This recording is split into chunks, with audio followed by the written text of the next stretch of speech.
Tout de suite, le grand débat, Louis Dauphren. En présence de Guillaume Goubert, ancien directeur de la rédaction de La Croix. Bonjour Guillaume. Bonjour Louis, bonjour à tous. Avec nous également Jean de Saint-Chéron, essayiste, chroniqueur. Bonjour Jean. Bonjour Louis. Merci d'avoir accepté notre invitation à tous les deux. Et puis à distance, Yves Mamou qui se trouve en Israël et qui est avec nous aussi au cours de ce débat, journaliste, essayiste qui a travaillé au Monde pendant 25 ans. Bonjour Yves. Bonjour. Merci également donc d'être présent environ 40 minutes. C'est le principe de ce grand débat où on commente l'essentiel de l'actualité de la semaine. Alors c'est vrai que c'est chargé juste avant Noël. Donc on a sélectionné pour vous un certain nombre de thèmes. Le projet de loi immigration, bien sûr. Alors tout le monde en parle. On va essayer de voir ce que nos débatteurs ont à dire dessus. Je n'allais pas dire de plus original que ce que l'on entend, mais qui peut nous aider à resituer un petit peu les choses.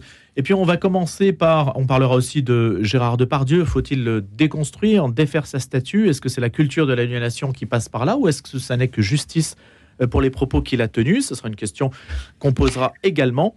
On va commencer par une actualité qui a beaucoup fait parler d'elle depuis que le document est sorti lundi dernier. On en parlait d'ailleurs sitôt sa sortie donc sur notre antenne. C'est le document qui concerne la bénédiction sous condition des couples de même sexe et en situation irrégulière. Un document qui vient du Vatican qui a donc officiellement autorisé la bénédiction des couples de même sexe à condition qu'elle soit effectuée en dehors des rituels liturgique. On va détailler tout ça. Qu'est-ce que ça veut dire? Est-ce que ça ajoute de la précision ou de la confusion? Est-ce qu'on est dans le doctrinal, le pastoral? Le doctrinal, puisque ça vient de la doctrine de la foi, donc logiquement, c'est un document qui a une certaine portée.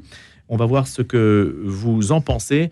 Yves Mamou, Guillaume Goubert et Jean de Saint-Chéron. On va commencer avec vous, Jean.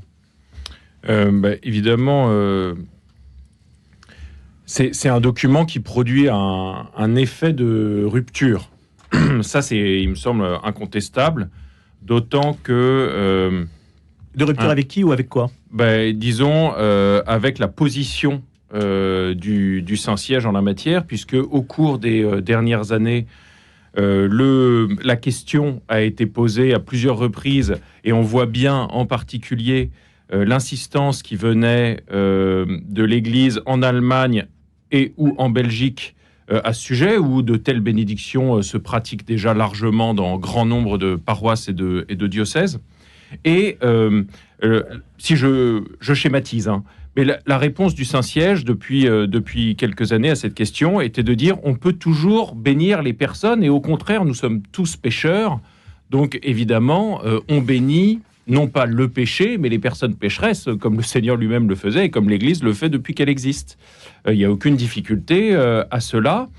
Et d'ailleurs, l'un des éléments qui fait qu'on ne doit pas pousser des cris d'orfraie quand on voit la bénédiction de quelqu'un qui est dans un état objectif de péché, c'est que quand on arrive au confessionnal, la phrase traditionnelle, c'est quand même « Bénissez-moi mon Père parce que j'ai péché ». Petit paradoxe, mais parce qu'on a péché qu'on demande la bénédiction du Seigneur, qui va nous aider en fait à nous relever peut-être de ce péché. Ce qui signifie donc que le péché n'est pas béni par la bénédiction. Bien évidemment.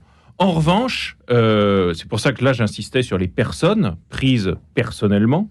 En revanche, là où il y a une rupture réelle, c'est dans le fait de vouloir bénir un couple, c'est-à-dire deux personnes en même temps, c'est-à-dire en réalité d'une certaine manière une vie commune. Voilà, on bénit la vie commune de ce couple qui est en situation irrégulière aux yeux de l'Église.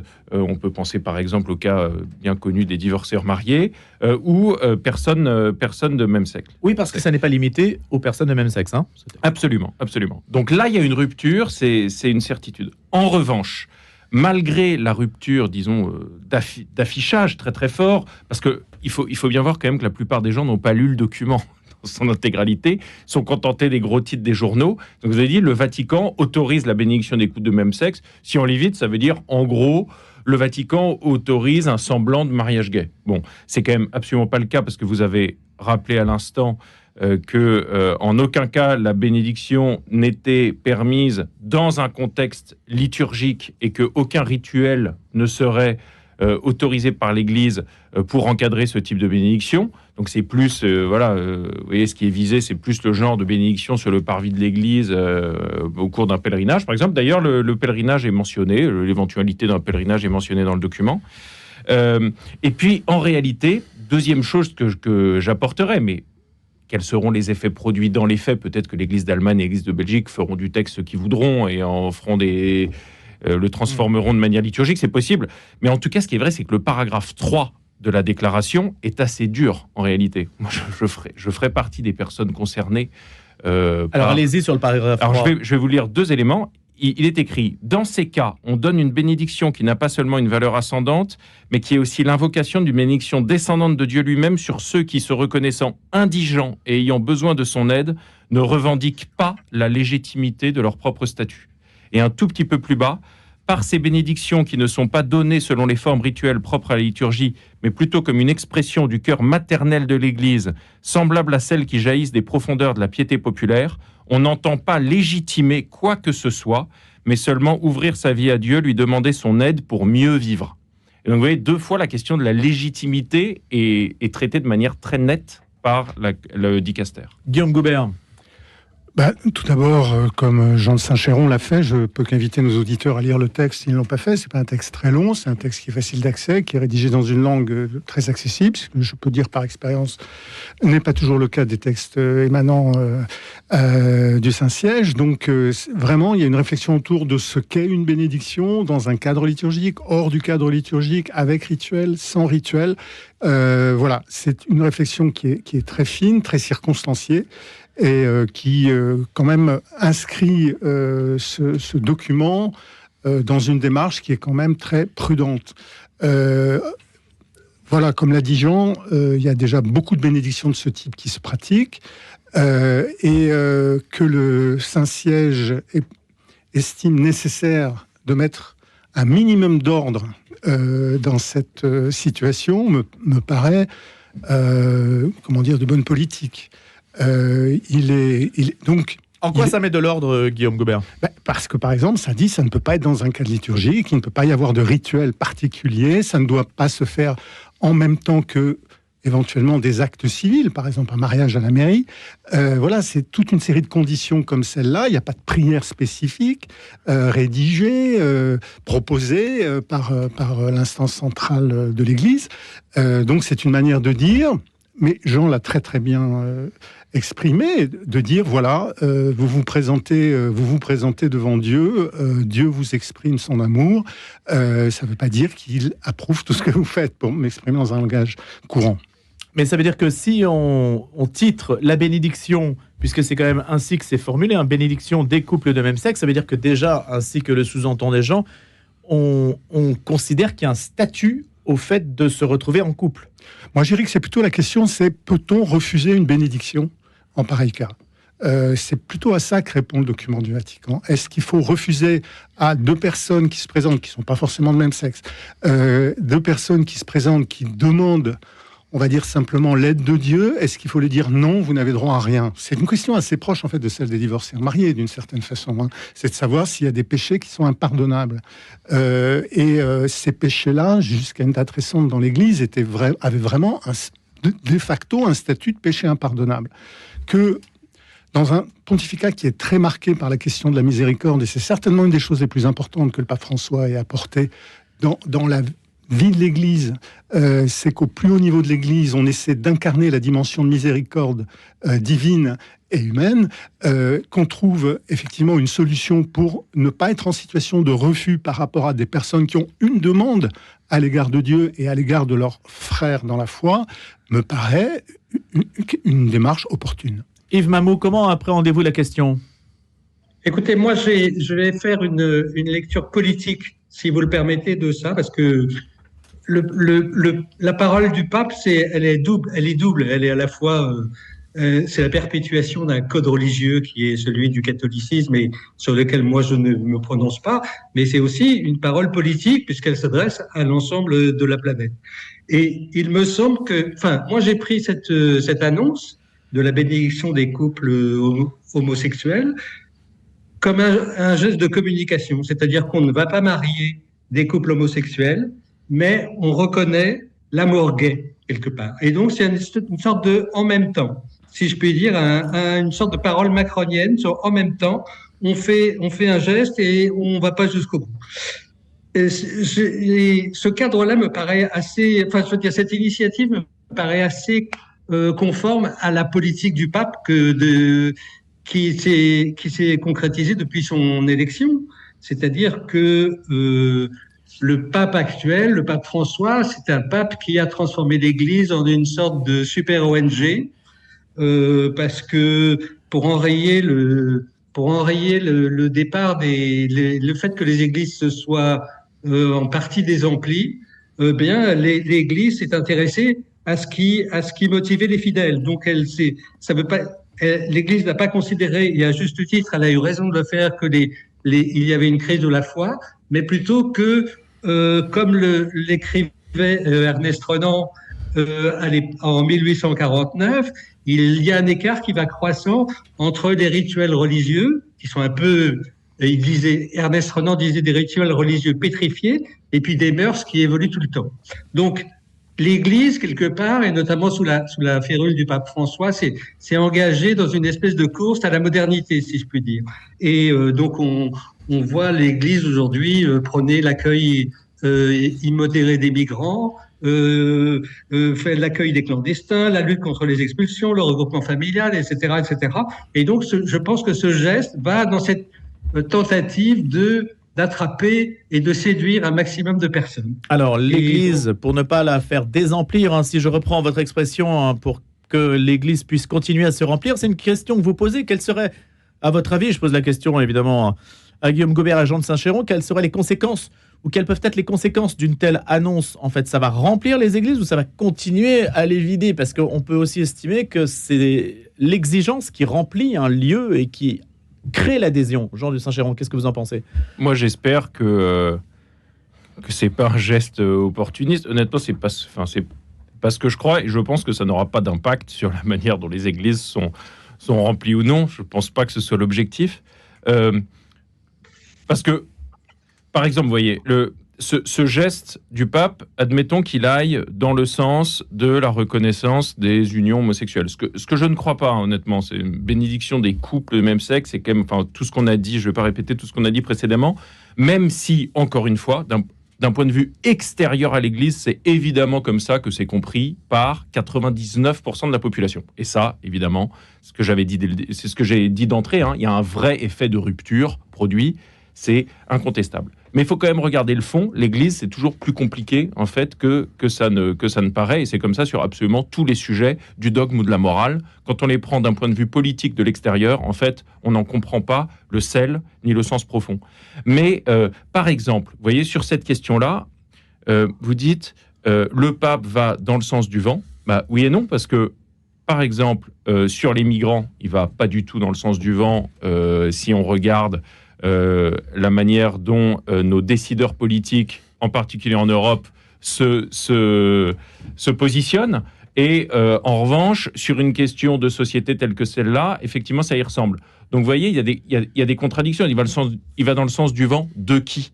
Il va en réalité dans un certain sens qui est... Alors, on a le droit de trouver qu'il est excessif. Certains pensent qu'il est irresponsable ou irréaliste. Mais, comme vous le disiez tout à l'heure, il va dans le sens du vent de la miséricorde, qui est à son sens le sens du vent de l'Esprit Saint, qui est une espèce d'esprit d'ouverture. Je voudrais prendre au meilleur sens du terme, même si c'est difficile. Je ne dis pas que je comprends tous les documents que produisent le Saint-Siège depuis quelques années. Je me fais un peu j'essaye de prendre la position, disons, du Saint-Siège, de me mettre dans la peau de ceux qui ont rédigé le document. Je vais vous prendre un exemple. Par exemple, à la fin du 19e siècle, Thérèse de Lisieux, qui est quand même l'une de nos plus grandes saintes, qui est docteur de l'Église, elle a une position extraordinairement choquante dans l'Église sur le plan de la miséricorde. Mais quand je dis choquante, il faut dire que ça outre les prêtres qui lisent ce qu'elle écrit dans sa correspondance ou ses cousines. Par exemple, le scrupule d'un point de vue des pensées lubriques au 19e siècle, c'était un truc qui était traqué par tous les confesseurs et ça rendait indigne et impur même de s'approcher de la table eucharistique. Thérèse de Lisieux, dans une lettre à sa cousine, alors qu'elle a une vingtaine d'années, elle écrit noir sur blanc: mais t'as des pensées lubriques, t'as vu des nus au musée, parce que sa cousine lui écrivait qu'elle pouvait plus communier parce qu'elle avait vu des nus, et donc elle avait des pensées sexuelles toute la journée, etc. Thérèse lui dit: mais on n'en a rien à cirer, ma petite vieille. Va évidemment communier. Elle lui dit même pas d'aller se confesser, voyez, parce qu'elle lui dit: mais tu as une vision distordue de Dieu, qui serait un juge, un grand méchant, quelqu'un qui vient t'accuser du mal que tu fais, alors qu'en réalité, c'est les bras ouverts de la miséricorde. Et ce qui peut le plus le blesser, c'est le manque de confiance en lui. Vous voyez, ça, à la fin du 19e siècle, c'est extrêmement choquant. Je pèse mes mots. Ça va à l'inverse de ce que disent tous les profs de caté. Voilà. Et pourtant, elle est docteur de l'Église. Guillaume Gobert. Non, je ne crois pas que ce soit une politique du chiffre, pour répondre à Yves. Je ne pense pas qu'il s'agisse de remplir les églises. D'ailleurs, dans la sociologie du catholicisme telle qu'elle est en ce moment, il y a un certain risque à prendre une telle mesure, parce qu'on voit bien dans les réactions que suscite ce document de la part de catholiques conservateurs, je crois qu'on peut employer ce mot sans qu'il soit, dépréciatif. Il y a vraiment une grande difficulté à accepter ce document du Saint-Siège. Donc, je veux dire, le risque, je veux dire, si Yves a été journaliste économique, moi aussi, je veux dire, s'il s'agissait de préserver le fonds de commerce, je suis pas sûr que le Vatican aurait pris une telle décision. Je pense que vraiment, il y a un besoin pastoral qui, dans ce document, a pris, disons, un certain avantage, c'est pas le meilleur mot, mais sur des préoccupations doctrinales. Il faut toujours, dans l'Église, trouver un bon équilibre entre le pastoral et le doctrinal. Là, le pape François fait un pas qui est d'ordre pastoral, mais comme le font presque tous les prêtres de paroisse, enfin, je veux dire, qui accueillent des situations extraordinaires, irrégulières, et qui, quand un prêtre de paroisse se trouve en face d'un couple homosexuel qui demande le baptême pour leur enfant, etc., c'est des questions très concrètes. Qu'est-ce qu'on fait ? Est-ce qu'on dit oui ? Est-ce qu'on dit non ? Mais le problème, Guillaume, et je le soumets à tout le monde, le problème, c'est quand l'irrégularité devient la norme sociale, comment faites-vous pour aussi incarner une norme qui n'est pas celle de l'irrégularité ? C'est ça le problème. Eh bien, vous dites que le mariage tel que l'Église catholique l'entend, n'est pas possible dans le cas de personnes de même sexe. Et c'est dit extrêmement clairement dans le texte. Et d'ailleurs, certains des personnes concernées... Mais vous dites que c'est la porte fermée au mariage de même sexe, alors que certains vont dire c'est la porte ouverte, au contraire, à la reconnaissance. Je connais ce type de discours, le jardin d'acclimatation, etc., tout ce qu'on entend à propos d'autres sujets. Et c'est vrai que cette question de pose et cette position est difficile à tenir, mais elle est de toute façon difficile à tenir. La question, c'est est-ce que l'Église accueille ceux qui viennent vers elle, ou est-ce qu'ils leur disent non, tu n'es pas digne d'entrer ici ? Je veux dire, c'est quand même une question grave et qui justifie de prendre, du point de vue de la question que vous posez, Louis, quelques risques. Et je vais prendre un autre exemple pour montrer que le pape François va pas nécessairement dans le sens du vent. Il y a au moins 2 exemples très forts. C'est que depuis 10 ans, c'est-à-dire depuis son élection, on dit évidemment il va ouvrir l'ordination sacerdotale aux hommes mariés. Bon, il a plutôt l'air de dire l'inverse en permanence à la première fois qu'un journaliste l'interroge dans l'avion sur cette question-là, et à rappeler pourquoi dans l'Église latine il y voit dans le célibat sacerdotal un trésor. Donc ça, c'est pas franchement le sens du vent. Donc vous voyez, il raisonne quand même, le pape François. Il avance pas simplement sous les dictats de la mode. Et puis la deuxième chose, alors là, qui est très nette d'un point de vue sociétal, il faut dire, c'est sa position, par exemple, sur une question telle que celle de l'avortement. Alors là, pour le coup, il a des paroles qui sont d'une dureté, même dans la description de l'acte, et il n'a pas bougé d'un iota. Vous voyez, parce que la défense de la vie humaine, pour le pape François, précisément, est l'un des lieux majeurs dans lesquels l'Église doit se tenir vent debout, justement, contre les illusions de la modernité idéologisée. Ou irréaliste. Yves Mamou. Oui, moi je pense qu'il faut recadrer ça un peu. Pour moi, cette décision du pape, elle accroît l'insécurité culturelle, pour reprendre l'expression du professeur le professeur Bouvet. Et je pense que c'est la même chose que voir l'université de Harvard déclarer que l'antisémitisme ça ne se réprime qu'en fonction du contexte et pas en soi. Voilà, c'est un peu une décision. On est dans une période, dans une situation. Pour vous, ça relativise en fait. où toutes les institutions déclinent, cessent de jouer leur rôle. Donc l'éducation cesse de jouer son rôle, elle fait aussi du caritatif et elle essaye de séduire différentes clientèles.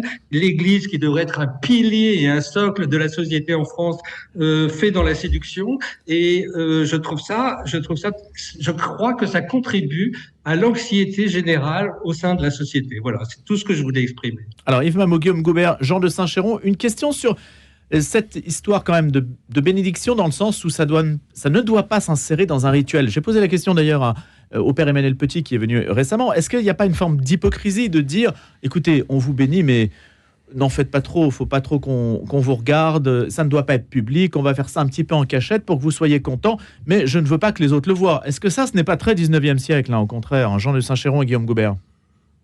Allez, Guillaume. Envoyez l'idée de ne pas l'inscrire dans une visibilité.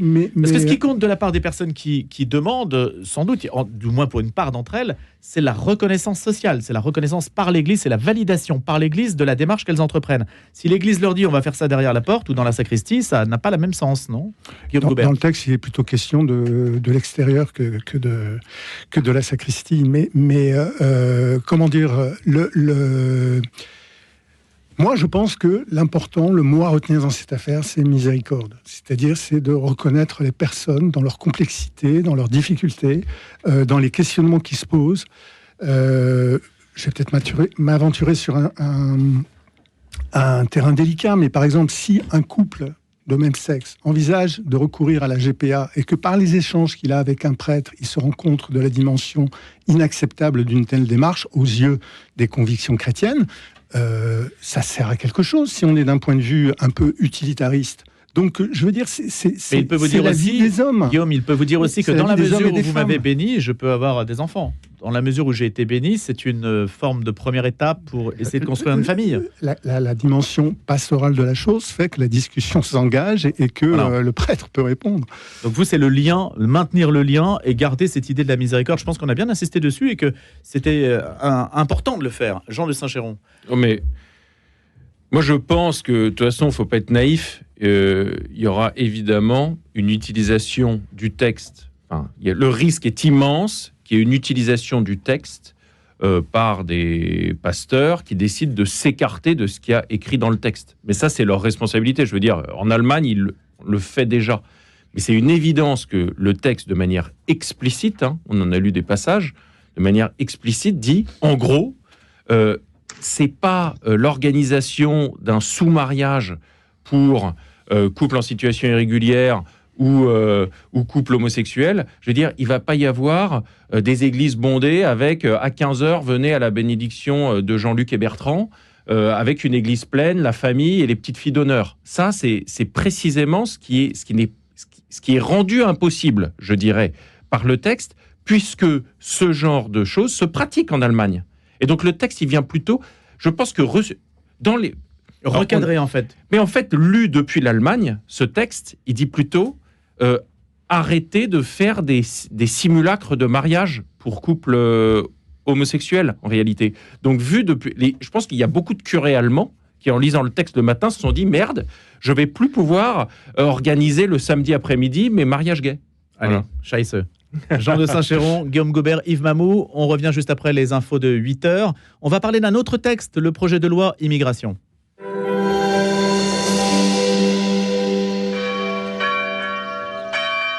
Aujourd'hui, en Île-de-France, de nombreuses églises et maisons paroissiales ont besoin de soutien pour financer leurs travaux urgents. Les chantiers du Cardinal rénovent et construisent des églises afin de permettre à chacun d'y vivre sa foi. Pour cela, nous avons besoin de vous. Par votre don de fin d'année, aidez-nous à prendre soin de nos églises. Faites un don sur chantierducardinal.fr ou envoyez votre don au 10 rue du Cloître Notre-Dame, 75 004 Paris. Par avance, merci. Laudate Deum, le nouveau livre du pape François sur l'écologie intégrale vient de paraître. Il est également disponible en version illustrée par les magnifiques photos de Yann Arthus Bertrand. Un très beau cadeau qui permet de mieux comprendre et visualiser les propos du pape. Quel est le sens de ma vie? Quel est le sens de mon passage sur Terre? En définitive, quel est le sens de mon travail et de mes efforts? Laudate Deum, illustré par Yann Arthus Bertrand, paru aux éditions Première Partie, est disponible chez votre libraire. Vous avez été nombreux l'an dernier à soutenir l'Église catholique dans ses missions. À vous tous qui avez donné, merci. Afin que l'Église reste présente pour tous, sur le terrain, en particulier auprès des plus fragiles, et pour qu'elle ait les moyens de poursuivre sa mission au service de la fraternité et de l'espérance dont nous avons tous besoin, votre don est précieux. L'Église ne vit que de dons. Pour soutenir toutes ses actions sur le terrain, donnez à donner.catholique.fr. Excellent début de matinée à 8h. Un point sur l'info avec Simon Tatro.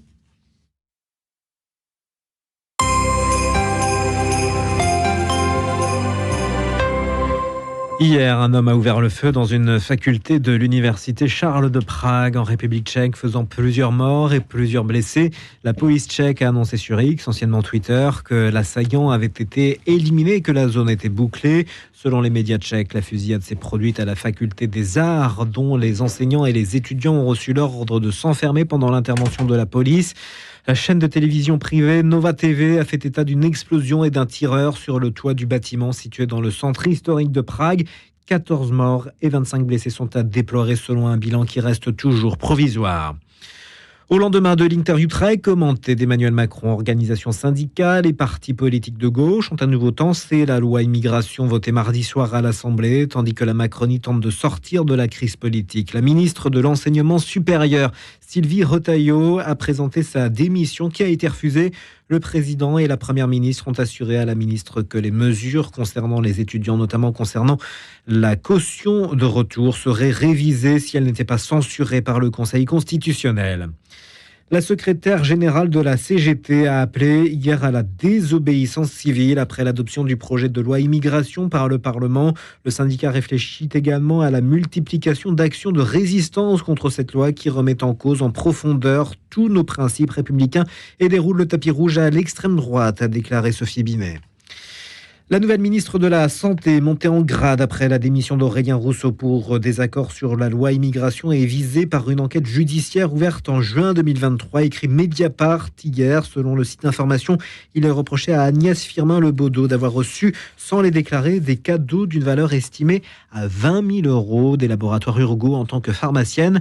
Une grève inattendue également des salariés français d'Eurotunnel, la société gestionnaire du tunnel sous la Manche. Ça a provoqué la fermeture temporaire de l'ouvrage hier vers 19h. Les syndicats ont annoncé la fin de cette grève avec la reprise du trafic dans la soirée. Le trafic ferroviaire a été interrompu toute l'après-midi. Au total, Eurostar a annulé 30 trains au départ de Paris, Londres et Bruxelles. Les navettes emportant voitures et camions dans le tunnel sont elles aussi restées bloquées à Calais et à Folkestone. Marseille est le théâtre d'une série dont chaque nouvelle saison est plus noire que la précédente. Alors que 2023 touche à sa fin, on dénombre à ce stade 47 personnes abattues sur fond de trafic de stupéfiants, dont 4 victimes collatérales, l'écrasante majorité du temps dans le cadre de fusillades. Ce total surpasse largement celui de 2022, pourtant déjà une année record avec 33 homicides recensés et même 37 si l'on prend en considération le département des Bouches-du-Rhône dans son ensemble. Enfin, la CGT représentant les danseurs du ballet de l'Opéra National de Paris a levé son préavis de grève pour les représentations du 23, 25 et 31 décembre après le vote des danseurs sur l'accord discuté avec la direction. Les soirées Yeri Kilian et Casse-Noisette, qui affichent presque toutes complètes les 23, 25 et 31 décembre 2023, pourront se tenir. Suivez le guide. Chaque semaine, Thierry Georges vous emmène à l'autre bout du monde à la découverte d'une ville, de sa culture et de ceux qui y vivent. Suivez le guide, une émission proposée par RCF Jéricho-Moselle chaque vendredi à 9h et le samedi à 10h. Regardez votre fenêtre. Vous ne voyez rien ? Là, vous avez vu tous ces euros qui passent à travers ? Ne laissez plus s'envoler votre argent. Avec la Maison de la Fenêtre, changez pour des fenêtres qui vous isolent efficacement du froid et du bruit. En ce moment, la Maison de la Fenêtre vous offre 20% de réduction sur votre devis. La Maison de la Fenêtre, un geste pour la planète, un vrai plus pour votre confort. Appelez vite au 01 42 11 03 03. 01 42 11 03 03. Certifié Qualibat et RGE. Faire un geste pour la planète et ses habitants, c'est possible ? Avec Agronomes et Vétérinaires sans frontières, améliorer les conditions de vie des paysans vulnérables du monde et préserver la biodiversité et le climat. Soutenir Agronomes et Vétérinaires sans frontières, c'est encourager une agriculture paysanne et agroécologique ambitieuse au service du vivant. Faites un don à Agronomes et Vétérinaires sans frontières avant le 31 décembre et bénéficiez d'une déduction fiscale. Chaque graine semée est porteuse d'espoir. Rendez-vous sur avsf.org. Le grand débat. Le grand débat. Louis Dauphren. Allez, on vous aime bien, on a des messages pour dire merci aux débatteurs sur un sujet complexe comme celui qu'on a étudié sur cette première demi-heure, les couples de même sexe en situation régulière, le document du Vatican. On va passer, comme je le disais, à un autre texte dont l'opinion parle davantage, en tout cas les médias. La question de l'immigration, un texte qui visait à faciliter les expulsions de migrants illégaux, qui visait aussi au départ, c'était l'intention d'Emmanuel Macron, sur les métiers en tension, à trouver des solutions, à rendre aussi moins attractif pour les étrangers le système de protection sociale français. Mais il se trouve que maintenant, il y a un inconfort total de la vie politique entre, d'un côté, on va dire, une droite par extension et un Rassemblement national qui voit une victoire idéologique de ses positions, et puis de l'autre, une gauche qui essaie de se structurer, voire d'appeler à la désobéissance civile pour dire qu'il ne faudra pas appliquer ce texte. Et entre les deux, il y a le Conseil constitutionnel et puis un certain nombre de dispositions comme ça qui sont en suspens. Yves Mamou, Guillaume Goubert, Jean de Saint-Chéron. On va commencer peut-être avec vous, Yves, sur ce sujet. Comment vous le percevez ? Je rappelle que vous êtes en Israël et que vous avez aussi, bien sûr, une connaissance de l'actualité française, puisque vous avez passé une grande partie de votre carrière au monde. Oui, bien sûr. La question de l'immigration, elle est fondamentale pour la France parce que ça fait 20 ans que dans tous les sondages, 70% des personnes interrogées qui sont censées représenter la majorité expriment leur hostilité à une ouverture totale des frontières telle qu'elle est actuellement.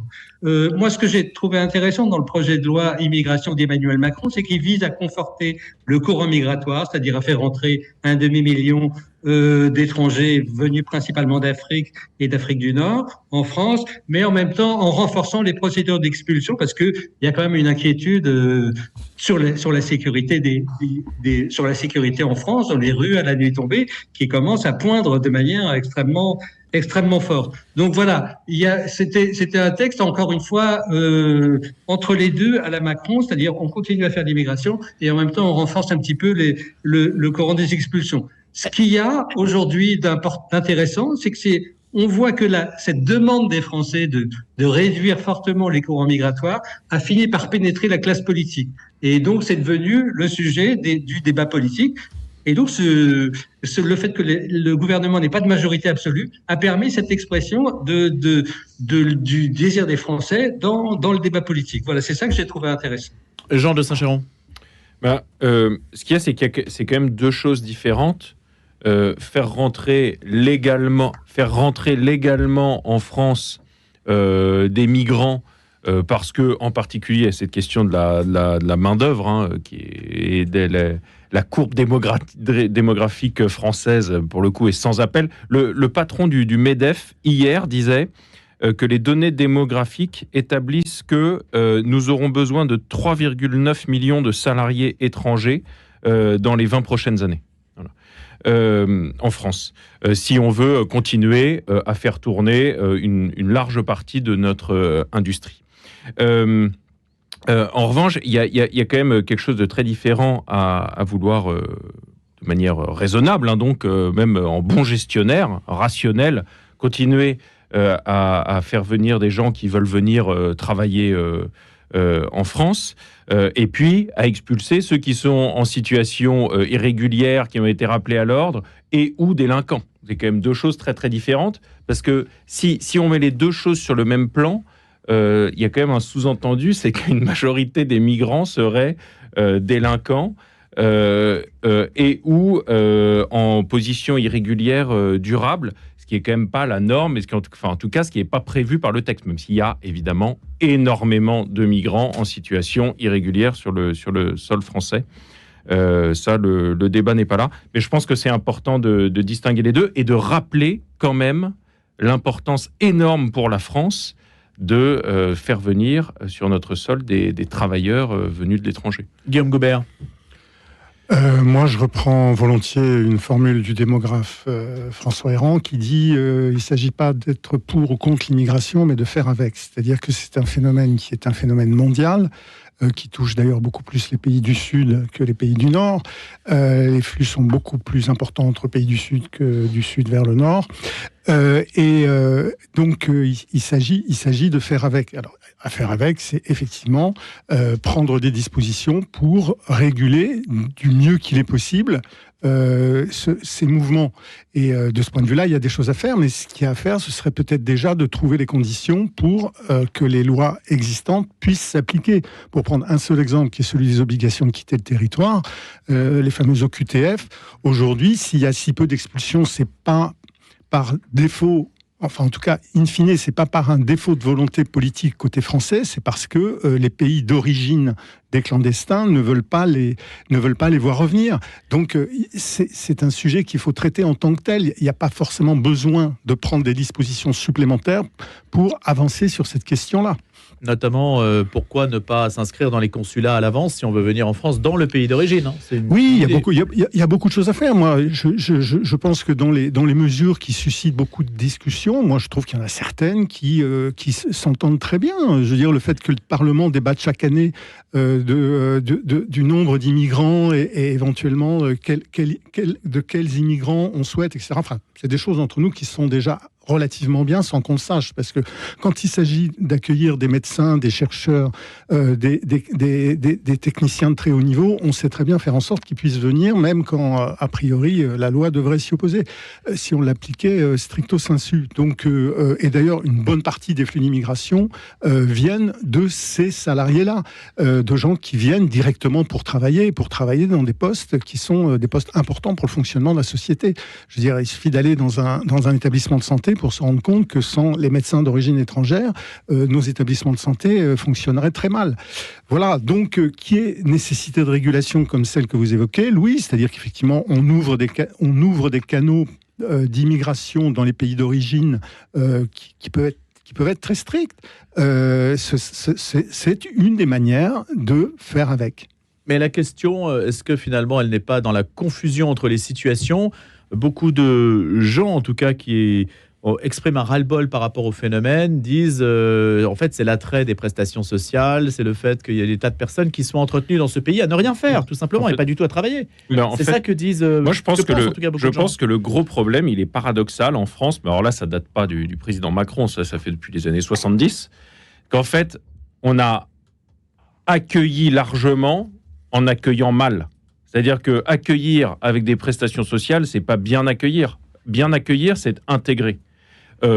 Évidemment, c'est très difficile maintenant. Ça fait 50 ans qu'en réalité, le problème des banlieues, des quartiers chauds, des cités, grandit d'année en année et qu'on a l'impression que chaque année, c'est pire que la précédente, quasiment. Souvenez-vous de l'explosion de l'automne 2005. Je veux dire, c'était il y a 20 ans. Mais rien n'a progressé depuis. Absolument rien. La situation est la même. Tous les ans, toutes les semaines, il y a le même nombre de morts dans les quartiers nord de Marseille, à Dijon ou en Seine-Saint-Denis. Et en gros, je crois que... Alors là, évidemment, j'ouvre un débat sans fin, mais il y a quand même un échec énorme de notre modèle d'intégration, si tant est qu'il y ait eu un modèle, parce qu'effectivement, le fait de donner des prestations sociales, c'est pas ça qui permet d'intégrer des gens à une culture, à une nation, au fait de vivre dans un pays qui n'est pas celui de leurs grands-parents ou arrière-grands-parents, qui venaient d'ailleurs. Et il me semble que l'éducation, en particulier, l'éducation nationale, est en situation d'échec flagrant dans les quartiers où vivent la plupart des populations immigrées ou issues de l'immigration 2 ou 3 générations après, et que ça, c'est un chantier absolument énorme et primordial. Yves Mamou. Oui, il y a un mythe qu'il faut absolument mettre à bas actuellement, c'est de penser que l'immigration, c'est une immigration de travail. Moi, je suis très partisan de la thèse du professeur Vermeuren, Pierre Vermeuren, qui dit que ce ne sont pas des gens qui viennent pour travailler, mais ce sont des gens qu'on fait rentrer pour consommer. Et le gouvernement français, depuis 40 ans, nourrit le compte de résultats des grandes entreprises françaises avec une immigration de masse qui se retrouve pour plus de 50% au chômage et donc mais qui est néanmoins subventionné avec des logements, des aides sociales, etc. Et c'est ça qui fait le compte de résultats de Bouygues, de Free et de toutes les multinationales qui existent encore en France. Et c'est pour ça que le patronat a besoin de faire entrer un maximum d'immigrants. Pas pour combler des postes, parce qu'il y a 6 millions de chômeurs, donc il suffirait de leur donner la formation adéquate pour qu'ils remplissent les trucs, mais les emplois, mais il suffit simplement, mais on en a besoin parce que c'est eux qui font le compte de résultats aujourd'hui des grandes entreprises françaises. Non, mais c'est pas les migrants de la porte de la Chapelle sous le périph' qui font tourner Bouygues Télécom. Je pense que ils ont tous un portable et un abonnement portable. On les fait pas venir en France pour payer des abonnements de 19 € par mois. Par ailleurs, je voudrais quand même noter au passage que les personnes qui profitent, entre guillemets, des prestations sociales ne sont pas toutes d'origine étrangère. Je veux dire que ce que Jean-Luc Bourlange appelle d'une jolie formule les chômeurs opportunistes, pour pas dire les faux chômeurs, autour de nous, on en connaît tous qui n'ont pas d'origine étrangère. Et par ailleurs, dans le secteur du bâtiment, plus personne ne veut travailler en France. Tous les patrons de chantier le déplorent. Et il suffit de se présenter à 6h du matin sur un chantier pour être embauché un quart d'heure plus tard. D'ailleurs, c'est la question. Alors voilà, quand les métiers sont en tension, mais quand il y a on en parlait récemment, quand il y a une tension dans un secteur particulier et que cette tension, que le secteur du bâtiment se met à licencier ou qu'il n'y a plus la demande de main-d'œuvre, qu'est-ce qu'on fait des personnes qu'on a fait venir? Parce que Yves disait c'est une question de formation, il suffit de former les 6 millions de chômeurs, mais là en l'occurrence, c'est des métiers qui sont quasiment pas qualifiés ou très très peu. Mais les gens ne veulent pas y travailler. Et sur les chantiers, on voit bien qui refait les autoroutes en France ou ravale les immeubles. C'est des gens d'origine étrangère, 99% des cas. Jean de Saint-Chéron. Mais on ne fait pas rentrer un demi-million de personnes juste parce que le cafetier du coin a du mal à embaucher quelqu'un qui va servir les boissons à la clientèle assise.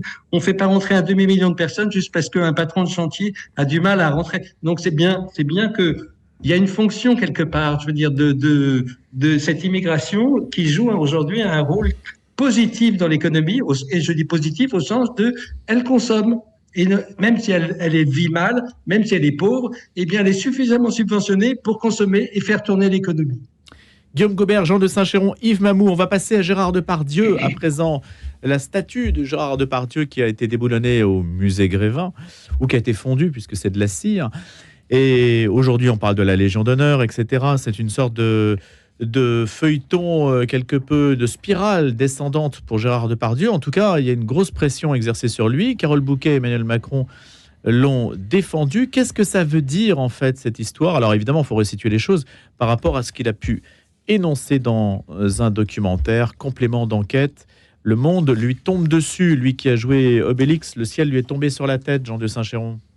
Alors, déjà, moi, j'aime beaucoup Depardieu parce que j'aime beaucoup les films de Piala. Donc, quand on aime le cinéma, et en particulier le cinéma français, en particulier les années 70-80, Depardieu, c'est vrai, est un monstre et un acteur qui nous a valu plusieurs chefs-d'œuvre. Je disais Piala, mais il y a aussi Blier. Et en tout cas, ce qui est sûr, c'est que Depardieu a toujours été une espèce d'ogre, extrêmement vulgaire dans ses propos, profondément alcoolique, ayant une attitude, et ne s'en cachant pas, c'est pas de la diffamation ce que je dis là, et ayant vis-à-vis des femmes en particulier une attitude qui est extrêmement choquante d'un point de vue objectif. Je dis pas... Mais en revanche, c'est choquant d'un point de vue objectif depuis toujours, mais ça nous choque plus depuis quelques années. Je vais prendre un exemple, et je ne dis pas que c'est bien, au contraire. Moi, là, je pense plutôt que la période que nous vivons quant au respect dû aux femmes sur le terrain sexuel est une période qui est parfois très excessive, évidemment. Certains mouvements féministes qui haïssent les hommes de manière radicale et qui voudrait un monde sans hommes, quasiment, parce que nous sommes tous des monstres. Évidemment, j'ai du mal à y souscrire. Mais en revanche, ce qui est sûr, c'est qu'on s'était installé, en particulier dans la culture occidentale, dans une espèce d'attitude grivoise, gauloise, qu'incarne bien Depardieu, qui n'était absolument pas normale, qui en fait relève vraiment du mépris et des plus bas instincts. Je voudrais prendre un exemple, c'est qu'en 2014, c'est pas vieux, 2014, c'est il y a moins de 10 ans, la revue, le magazine SoFilm avait consacré un numéro entier à la figure de Gérard Depardieu, et numéro très riche, passionnant, etc., qui retraçait toute sa carrière. Et au milieu de ce numéro, il y avait une longue interview originale, enfin inédite, que Depardieu avait accordée à Sofilm à ce moment-là. Et c'est à ce moment-là, d'ailleurs, qu'il parlait de son alcoolisme de manière absolument spectaculaire. Donc on peut dire qu'il a peut-être fait aussi beaucoup de choses sous l'emprise de la boisson, ce qui n'excuse rien, c'est un facteur aggravant en droit français. Mais il était, à cette époque-là, à 14 bouteilles d'alcool par jour. Donc Depardieu, c'est quelqu'un qui va assez loin. Et il y avait une scène qui était décrite par Depardieu, et il en riait, et le journaliste n'est absolument pas outré, alors que Sofilm, c'est pas franchement un magazine extrêmement permissif ou masculiniste. Il racontait une anecdote au cours d'un tournage dans les années 70 ou au début des années 80, où, en fait, il décrivait en plein tournage, sur le plateau, en dehors du tournage, quasiment une scène de viol. C'est-à-dire que je ne vais pas vous décrire la scène tellement c'est monstrueux. Et puis, il y avait, entre parenthèses, rire de la part de Gérard Depardieu. Et personne ne s'en insurge. Et ce numéro de Sofilm avait très bien marché, avait été vendu sans doute à des centaines de milliers d'exemplaires. Il y a 10 ans. Mais c'est en 2014. Et personne n'avait souligné... Moi, je me souviens, j'avais acheté le magazine, j'avais acheté le numéro, j'avais lu le truc, je m'étais dit, c'est hallucinant. J'en avais parlé un peu autour de moi, on disait oui, bon, c'est vous, Gérard. quand même, vous avez été sensible. Je me souviens que j'avais été très choqué, ouais. Guillaume Goubert. Je ne vais pas être long. Dans ma jeunesse, qui est déjà assez loin maintenant, il y avait un dessinateur qui s'appelait Jean-Marc Reiser, qui avait un héros qui s'appelait Gros Dégueulasse. Et à l'époque, ça faisait rire beaucoup de monde. Maintenant, ça fait pratiquement plus rire personne, ce type de personnage. Et je suis un peu du même avis que Jean. Je pense que globalement, ça va quand même dans la bonne direction. Il y avait une sorte de vulgarité un peu, ostensible. Voilà, exactement. Alors à l'époque où c'était transgressif par rapport à une époque qui était encore, où il y avait encore, un héritage un peu puritain, ça donnait un sentiment de libération.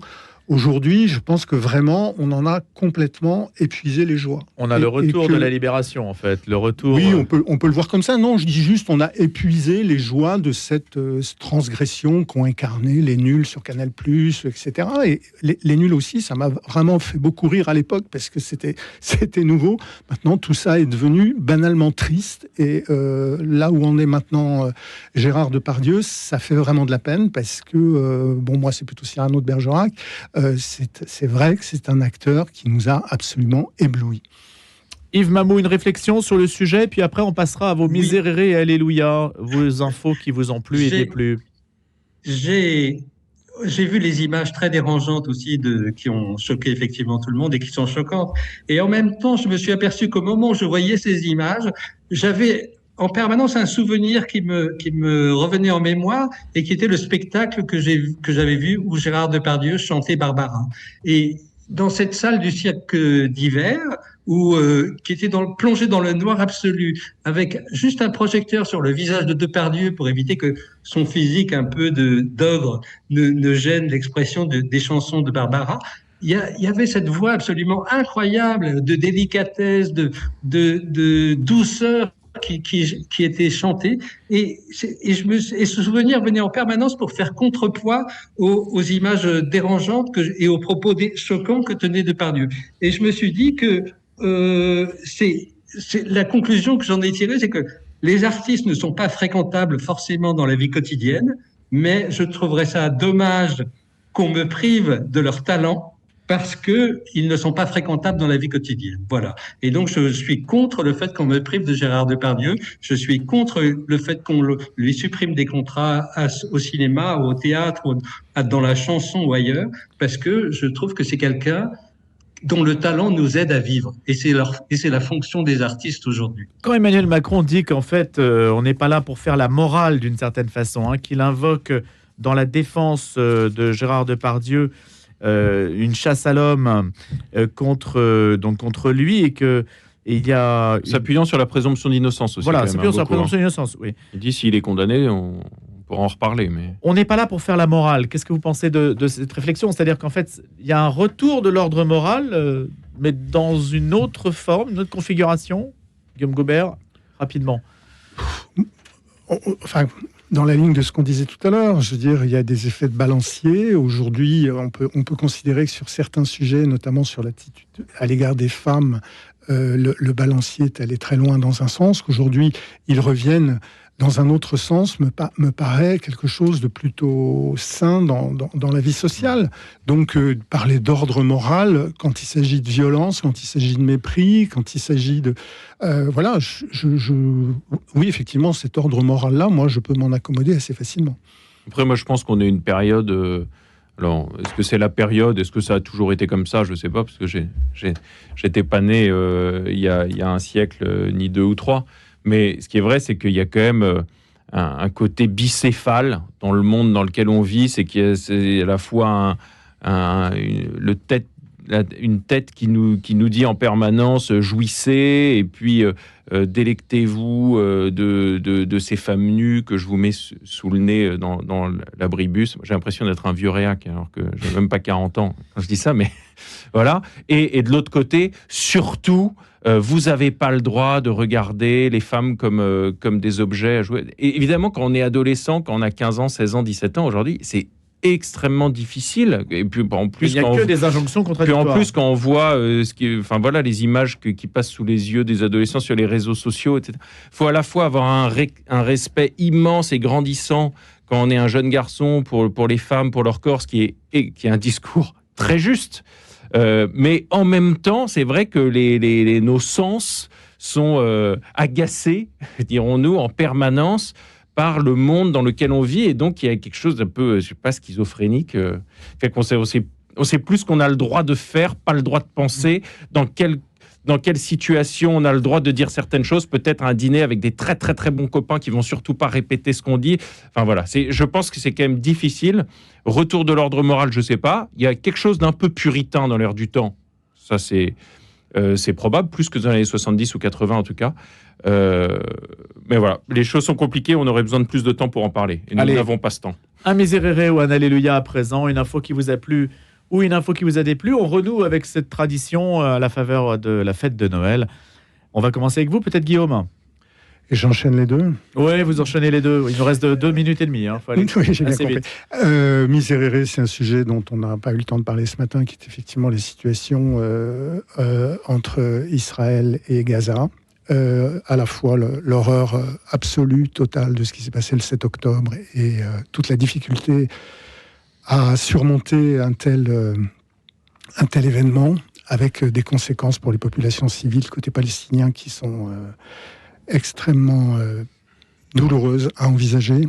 Voilà. L'Alléluia, c'est que Notre-Dame est en train de se reconstruire et que ce chantier sur lequel les plus grands doutes avaient été exprimés à différentes reprises, qu'il y a eu beaucoup de mal à démarrer, etc. Voilà, on voit que ça a pris toute son ampleur et que l'année prochaine, nous allons retrouver cette église que nous aimons. Le 8 décembre. Et Jean de Saint-Chéron.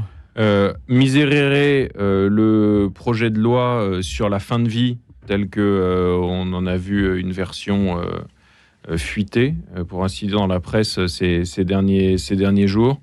Voilà, pour moi, drame absolu que je n'ai pas le temps de développer On se reportera à votre chronique dans la Croix. De lundi dernier, merci beaucoup. Merci beaucoup, Louis. Et puis, Alléluia, le triple anniversaire quand même cette année, en 2023, de 3 immenses figures littéraires, intellectuelles et chrétiennes, dont au moins une est sainte, que nous avons célébrée en France, Pascal, Thérèse de Lisieux et Charles Péguy. 400 ans pour le premier, 150 ans pour les 2 suivants de la naissance. Et donc c'est une invitation magnifique, je crois, à lire ou à relire leurs œuvres, leur vie, qui sont quand même des phares et des lieux depuis lesquels peut germer, je crois, l'espérance et puis la vie chrétienne authentique. Merci beaucoup, merci à tous les deux, Jean de Saint-Chéron et Guillaume Goubert. Yves Mamou, est-ce que vous avez en une petite réflexion, on a 20 secondes, sur un Alléluia ou un Miserere? Oui, tout à fait. Un Miserere, c'est que j'ai ouï dire que les 2 entreprises, Audi et Air France, avaient demandé à leurs salariés de ne pas utiliser les mots Noël, de ne pas se souhaiter Noël, etc. Et je trouve ça scandaleux, vraiment, quelque part, et ça fait partie de l'affaissement de la culture occidentale. Et l'alléluia, c'est une très bonne nouvelle, c'est que les palourdes que l'on croyait en voie d'extinction sur les côtes de Croatie, eh bien, sont en train de revenir en force. Et ben voilà, c'est dit, la résurrection des palourdes. Merci beaucoup donc à tous les trois et Yves Mamou qui était avec nous ce matin à distance en Israël. Le grand débat, vous êtes fidèles, vous pouvez évidemment le réécouter sur le site de la radio, l'application mobile aussi Radio Notre-Dame. Merci et excellent Noël à tous.